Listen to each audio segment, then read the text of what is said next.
शोधायचं कसं? न्यायासाठीचा प्रवास सोपा आहे का? तुमच्या हक्कांची संपूर्ण माहिती आहे का? कायद्याचे गूढ उलगडणार, सत्य समजावून सांगणार तज्ञ वकील, महत्त्वाच्या कायद्यांपासून ते गुंतागुंतींच्या प्रकरणांपर्यंत स्पष्ट उत्तर, ठोस मार्गदर्शन, एक व्यासपीठ जिथे प्रत्येक प्रश्नाला मिळेल योग्य उत्तर. लवकरच येत आहे कायद्याचा नवा कट्टा, फक्त BBS न्यूज नेटवर्क 24 तासवर, जिथे प्रत्येक शब्दाला असतो न्यायाचा आधार.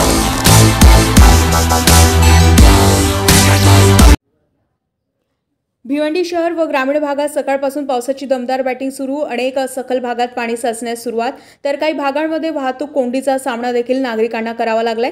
पावसाचा जोर कायम राहिल्यास सखल भागात पाणी साचण्याची दाट शक्यता. नवी मुंबईमध्ये पावसाला सुरुवात. काल रात्रीपासून पावसाला सुरुवात. काही ठिकाणी पाणी साचल्याला देखील सुरुवात झाली आहे, तर काही ठिकाणी रिमझिम पावसासह ढगाळ वातावरण.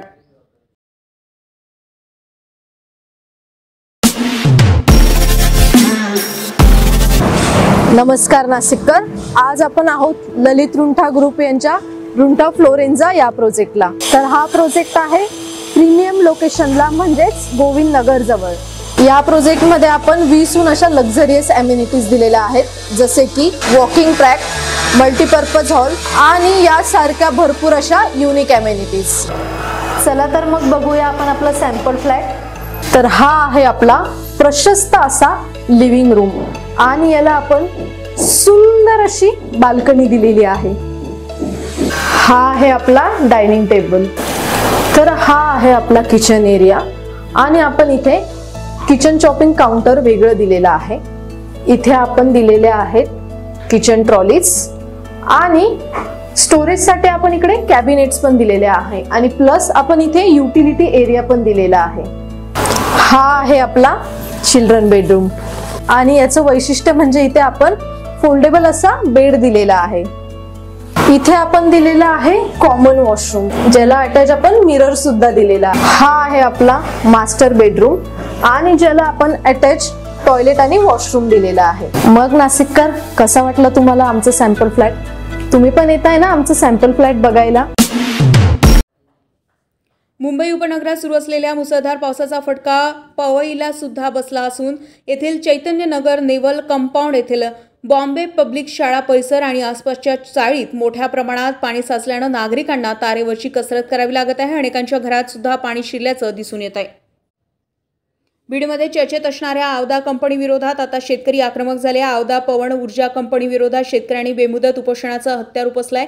बीडच्या केस तहसील कार्यालयासमोर शेतकऱ्यांनी हे आमरण उपोषण सुरू केलंय. केस शिवारातील सर्वे नंबर 76 येथे आवदा कंपनीचे अधिकारी हे पूर्वीच्या सर्वेक्षणानुसार विजेचे खांब शेतात बसवित नसून त्यांचे अधिकारी गावगुंडांना सोबत घेऊन शेतकऱ्यांना दमदाटी करत आहे. याबाबत शेतकऱ्यांनी तहसील कार्यालयाला निवेदनाद्वारे कळवलं. मात्र आवदा कंपनीचे लोक पुन्हा सर्वे नंबर 76 मधील शेतकऱ्यांना दमदाटी करून त्रास देत आहे.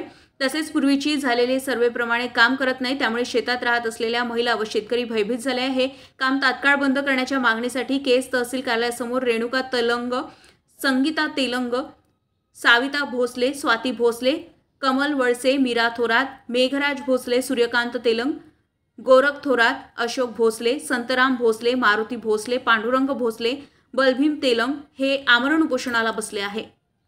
सरळ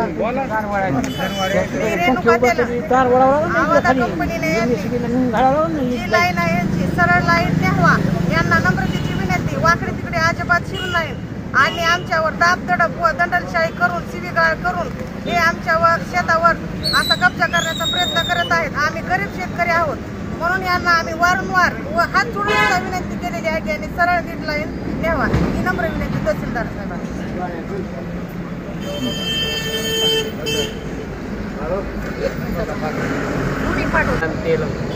आवाजा कंपनी त्यांचा ज्याप्रमाणे सर्वे झालेला आहे त्याप्रमाणे त्याने सरळ तार नेण्याची विनंती करावी. आडवी तिरवी तार आमच्या शेतातून नेऊ नये, कारण आम्हाला शेती थोडी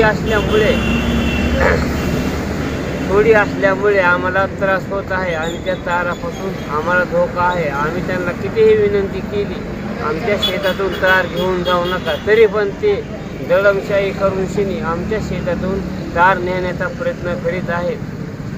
तरी पण आम्ही ज्याप्रमाणे त्यांना सांगून सुद्धा ती आमची तक्रार मान्य करीत नाहीत. तरी 176 सर्वे नंबर आमचा आहे, त्याच्यामध्ये त्यानं प्रवेश करू नये. ज्या पद्धतीत त्यांचा सर्वे पहिल्यापासून जे झालेला आहे त्या पद्धतीत त्यानं त्यांच्या सर्वे प्रमाणात तार त्यानं सरळ घेऊन जावे. आडवी तिडवी तार घेऊन जाण्याचा प्रयत्न करू नये. तरी आम्ही सकाळपासून उपोषणाला बसलेले असून तरी आमच्याकडे कोणी दखल दिलेली नाही. आम्ही जितके जण सकाळपासून बसलेलो आहोत सगळे बिगर अन्न पाण्याची बसलेले आहोत. महिला मंडळ, पुरुष, सगळे इतर कामं लेकरं बाळ आमचे आहेत. तरी पण आमच्याकडे कोणी दखल दिलेली नाही. तहसीलदारानं दखल द्यावी आमच्याकडे. नमस्कार. बोला तुम्ही. धनंजय मुंडे यांना पुन्हा मंत्रिमंडळात निर्णय मुख्यमंत्री आणि अजित पवार यांचा आहे. मंत्री छगन भुजबळ यांचं आहे असं न्यायालयाने म्हटलेलं आहे. तर एक दिलासा मिळालेला आहे तुमच्या पक्षाला सुद्धा. आणि असं आहे ना की हे असे आरोप होत असतात. कित्येक वेळा ते आरोप बरोबर असतात, कित्येक वेळा ते आरोप चुकीचे असतात. आणि मग त्याच्यावर एकच उपाय असतो, तो म्हणजे कोर्टात जाणं आणि पूर्णपणे त्या आरोपांची छाननी करणं. आता ती छाननी केल्यानंतर असं आढळलं की धनंजय मुंडे यांच्यावर जे आरोप करण्यात आले त्याच्यात काही तथ्य नाही, तर कोर्टाने त्याप्रमाणे निर्णय दिले. पण धनंजय मुंडेंना सातत्याने एव्हरीबडी सगळ्यांना ते ऍक्सेप्ट करायलाच पाहिजे, बदनामी सातत्याने त्यांची केली जाते. ते चालतं. असं काय नाही, राजकारणामध्ये समाजकारणामध्ये असलेल्या लोकांना काही आमच्याकडून चुका होतात, काही आमच्या सहकाऱ्यांकडून चुका होतात, काय आणि मग तो त्रास तर भोगावाच लागतो. पुन्हा मंत्रिमंडळात घ्यावं धनंजय मुंडे ते आता मुख्यमंत्री आणि विशेषतः अजितदादा ठरवतात. तुम्ही एक 24 मेला विधान केलेलं होतं की धनंजय मुंडेंना जर क्लीन चिट मिळाली तर त्यांचं जे खातं आता तुम्हाला देण्यात आलेलं आहे त्याचा तुम्ही राजीनामा क्लीन चिट मिळाले का त्यांना सगळी? आता या कृषी विभागाच्या चला पुढे घ्या. दुसरं लाडक्या त्यांच्यावर आरोप, मूळ आरोप काय आहे ते वेगळे आहेत. ते तिथले झालेल्या लढाया, मारामाऱ्या, खून त्याच्यावरच आहे. याच्यावरच होतं का?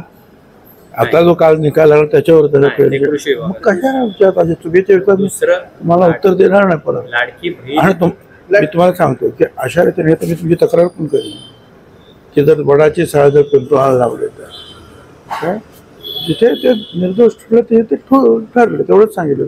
पण त्यांच्यावर ज्यासाठी जे आहे हे गंडांतर आलं त्याच्यातून क्लिअर झाल्यानंतर मग विचार निश्चितपणे होणार.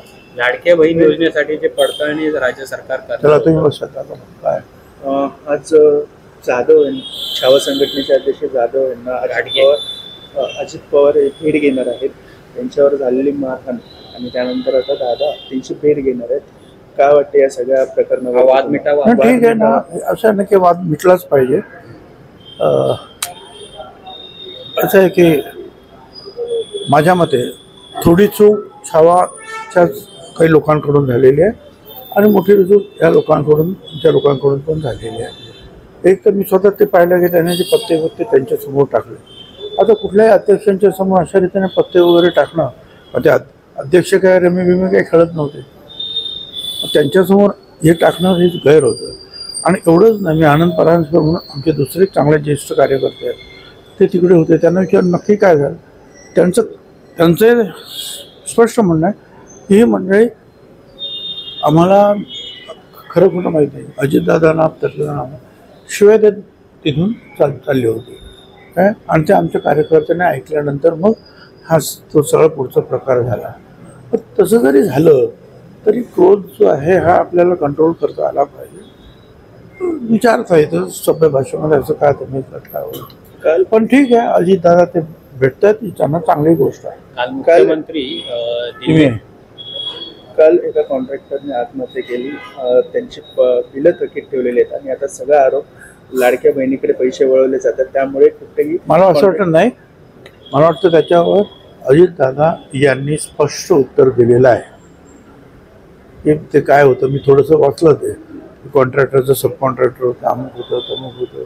ते आता स्वतः आणि अजितदादा त्याच्यामध्ये लक्ष सुद्धा घालतात. लाडक्या बहिणीचं ओझं हे सगळ्याच खात्यावरती यायला लागलेलं आहे. आता सगळेच विरोधक याबद्दल हे पहा, त्याच्यात लपवण्यात काही अर्थ नाही. एक छोटी काही 2-4 हजार कोटीचा प्रॉब्लेम नाही आहे. तो प्रॉब्लेम आहे वर्षाचे 45,000 कोटी रुपये जर आपण नेहमीच्या व्यवहारातून जर बाहेर काढले तर इतर ठिकाणी थोडा ताण हा निर्माण होणार. परंतु प्रत्येकाचे पैसे हे चुकवले जात आहेत. माझ्यासुद्धा डिपार्टमेंटचे बरेचसे पैसे या वेळेला पुरवणी मागण्यातून आले आणि ते चुकवले गेले. तर ते सगळे पैशाचे फक्त मागे पुढे होतं एवढंच.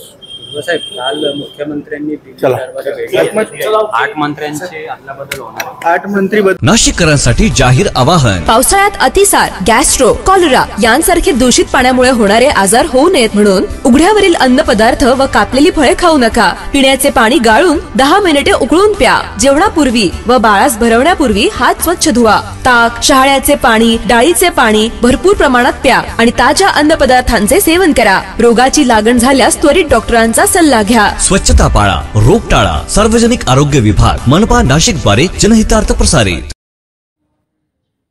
परळीतील व्यापारी महादेव मुंडे यांच्या खून प्रकरणातील आरोपींना अटक करावी या मागणीसाठी बीड परळी मार्गावर रास्ता रोको आंदोलन केले जात आहे. भर पावसात हे आंदोलन सुरू असून या खून प्रकरणाच्या तपासाकरिता SIT नियुक्त करावी व त्या SIT मध्ये पंकज कुमावत यांचा समावेश करावा या मागणीवर ग्रामस्थ ठाम आहे. जोपर्यंत ही मागणी मान्य होत नाही तोपर्यंत आंदोलन सुरूच ठेवण्याचा निर्धार ग्रामस्थांनी केला. या ठिकाणी प्रशासनाच्या वतीनं नायब तहसीलदारांनी भेट दिली, परंतु ग्रामस्थांनी त्यांना आम्ही निवेदन तुम्हाला देणार नाही, आम्हाला तुमच्याकडूनच यासाठी बाबतचा आदेश हवा आहे असा पवित्रा घेतला असल्यानं आंदोलन सुरूच राहणार असल्याचे संकेत मिळत आहे. संपूर्ण भोसलावासी आणि कनेरवाडी उपजिल्ह्याने ज्ञानेश्वर मुंडे यांना न्याय देण्यासाठी आम्ही संपूर्ण कनेरवाडी आणि भोकलेकर इथे रस्त्यावर बसलेलो आहे. तरी आज प्रशासन आमच्या न्यायिक मागण्या ऐकण्यासाठी इथे बसले, पण 21 महिने झालं प्रशासन होतं कुठं? जर प्रशासनानं दखल घेतली असती तर त्या कुटुंबाला आणि आमच्या वडिलांना विषप्राशन करायची गरज पडली नसती. आमचं गाव म्हणजे छोटंसं गाव आहे. आमच्या भावाने जर कष्ट करून जर जगायचं नाही आणि आपली संपत्ती वाढवून म्हणजे वाढवायची. देशात महायुती सरकार असेल तोपर्यंत हिंदू सणांवर अडचणी येणार नाही. आमदार अतुल भातखलकर यांचं प्रतिपादन. यांनी ब्राह्मण एकता महासंघाच्या माध्यमातून निशुल्क रुग्णवाहिकेचं लोकार्पण, नमो रुग्णवाहिकेचं लोकार्पण माझ्या हस्ते केलंय. त्याच्याबद्दल त्या दोघांचं आणि ब्राह्मण एकता संघाच्या सर्व पदाधिकाऱ्यांचं मी मनापासून अभिनंदन करतो. क्रांतीनगर सारख्या भागामध्ये अशा प्रकारच्या निशुल्क रुग्णसेवेची फार मोठी आवश्यकता होती. ती आज आवश्यकता या मार्गाने पूर्ण झालेली आहे आणि येणाऱ्या काळामध्ये या सर्व विभागामध्ये मला पूर्ण अपेक्षा आणि खात्री आहे की अशी विविध प्रकारची सेवा कार्य ही येणाऱ्या काळात पूर्ण होतील. आणि आज पवित्र असा श्रावण महिन्यालाही प्रारंभ झालेला आहे. त्या पवित्र श्रावण महिन्याच्या सगळ्या लोकांना मी आज या ठिकाणी शुभेच्छा दिल्या.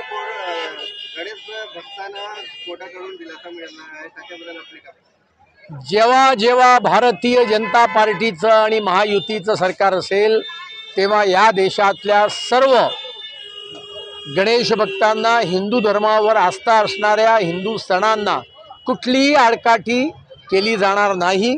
विधानसभेत मी हे म्हटलं होतं की या संदर्भात फेर याचिका उच्च न्यायालयात दाखल सरकारने करावी. सरकारने ती मागणी मान्य केली आणि आता यावर्षी सुद्धा वाजत गाजत 6 फुटाच्या उंचीवरच्या मूर्त्या या समुद्रामध्ये त्या ठिकाणी विसर्जनाला जातील. गणपती बाप्पा.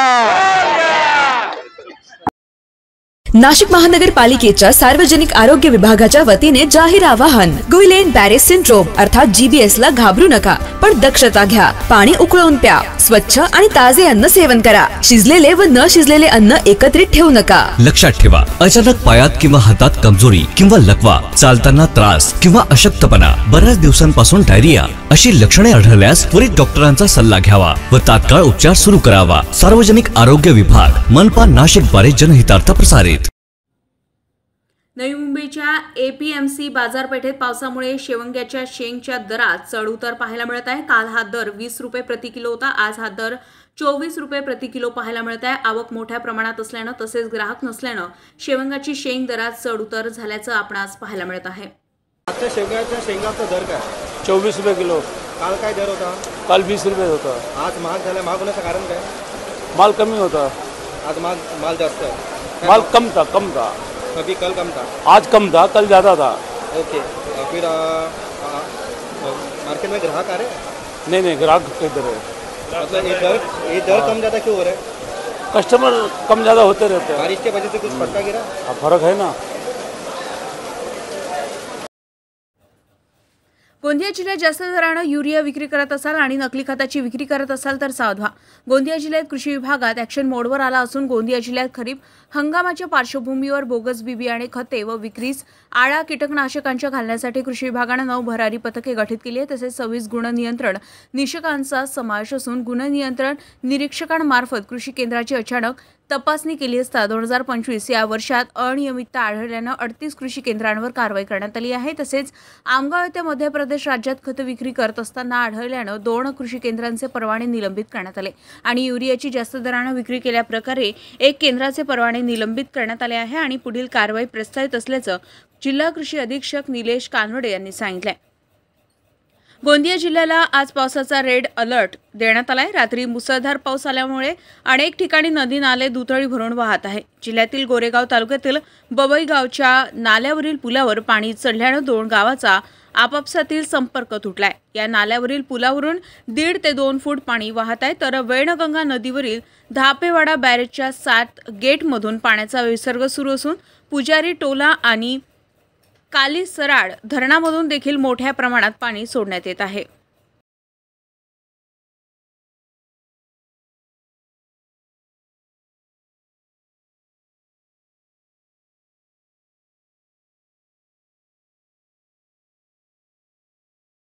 तर 2025मध्ये आपण मार्च महिन्यापासून कृषी सेवा केंद्रांचे जवळपास 35 परवाने निलंबित केलेले आहेत आणि आत्ता मागील महिन्यापासून आम्हाला जे प्रस्ताव प्राप्त झाले आणि 1 गुन्हा पण दाखल झाला आहे की ज्या कृषी केंद्रामधून मध्य प्रदेशमध्ये खताचा पुरवठा होताना आम्हाला आढळून आला, तर त्या ठिकाणी 2 कृषी केंद्रांवर आणि एका कृषी केंद्रामध्ये जादा दरानं युरियाची विक्री केली जात होती। तर अशा या 3 कृषी केंद्रांचे परवाने पुढील आदेशापर्यंत आम्ही निलंबित केलेले आहेत। त्यावर पुढील पोलिसांमार्फत तपास चालू आहे। चार्जशीट दाखल होण्याचा कालावधी जो आहे 3 महिन्याचा आहे, तोपर्यंत ते निलंबित राहतील। पुढील कारवाई त्यानंतर प्रस्तावित करण्यात येईल। आज दिनांक 25/7/2025 रोजी शिक्षक शिक्षकेतर कर्मचारी मेळावे यासाठी ग्रामस्थांनी कळवण प्रकल्प अंतर्गत येणारी सराड आश्रमशाळा येथे केले कुलूप बंद। सरपंच नामदेव भोये, शिवसेना तालुका अध्यक्ष शिंदेगड हरिभाऊ भोये, काँग्रेस तालुका अध्यक्ष सखाराम भोये, माजी सभापती जनार्दन भोये, उपसरपंच अनिल गायकवाड, आदिवासी बचाव अभियान महिला संघटक सरोजताई भोये, आनंदराव भोये, काशीनाथ भोये, दत्ता भोये, ग्रामपंचायत सदस्य व इतर गावकरी मंडळींनी उपस्थित राहून कुलूप बंद आंदोलन केले।